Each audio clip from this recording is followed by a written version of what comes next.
So, kids, today I'm gonna tell you how to vibe design and vibe code a game character. Take notes, or don't. I'll remember it better anyway. Let's go. First thing we open first gen Sora. Yeah, it's old, but it generates great cartoony images. Exactly what we need for our game, though it's a bit too yellow. Well, I got yellower with age too, and I'm doing just fine. Next comes the most important part. Hundreds of iterations, no laziness. A good style is like good porridge. It never works on the first try. When the style finally clicks, we generate the character again. Dozens more times until you say, yeah, this one isn't embarrassing to show people. Then we open Nano Banana. It follows the style really well, like a grandkid after a good scolding. Here we generate a T-pose, so we don't cry later during 3D generation. If needed, we generate extra angles too.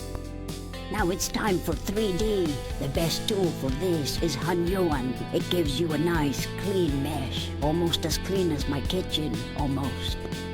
First, it generates a super detailed model. Look at it, gorgeous. But then you realize it has hundreds of millions of polygons. Even my calculator wouldn't survive that. So we make it low poly. 5,000 to 7,000 polygons is a bit much, but it works for our case. We're not launching a rocket. You can texture it right there, but I don't like it. And when Grandma doesn't like something, we redo it.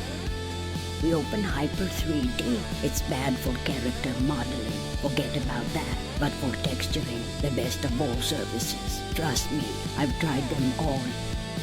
The result is great. Well, almost. There are issues, but who doesn't have issues? Next, Substance Paint.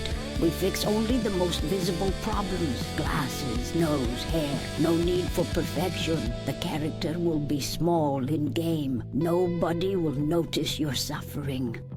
The generated UVs sometimes look like a nightmare after eating herring with beet salad. But for vibe development, it's good enough. If you care, you can fix it in any 3D editor. Once the model is ready, it's time to animate.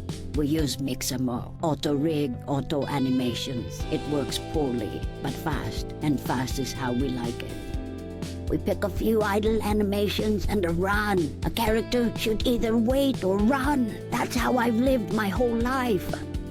Download them, and now comes the annoying part. Fixing skin weights, select bones, repaint weights. Slow, boring, but unavoidable because auto rigs are always broken. Done. Now we can finally open Unity. We import the character assets and write 2 scripts. One for movement and one for the camera to follow the character, like I follow my pension. Add the Mixamo animations and write a script to play them. Idle and run. Voila! I write code using Cursor. You just tell it what you want and it does everything. Wish I had that assistant 40 years ago. We need an on-screen joystick and smooth rotation toward the movement direction. Cursor handled the joystick component. Good kid, I take it home. Then we write a camera script so it follows the character smoothly. No changing angles. I don't like being jerked around. And here's what we get. A controllable character, a working joystick, and a camera that behaves. Beautiful. In the next episodes, we'll add environment and character interactions. Subscribe if you want to see more. Grandma's not done teaching yet.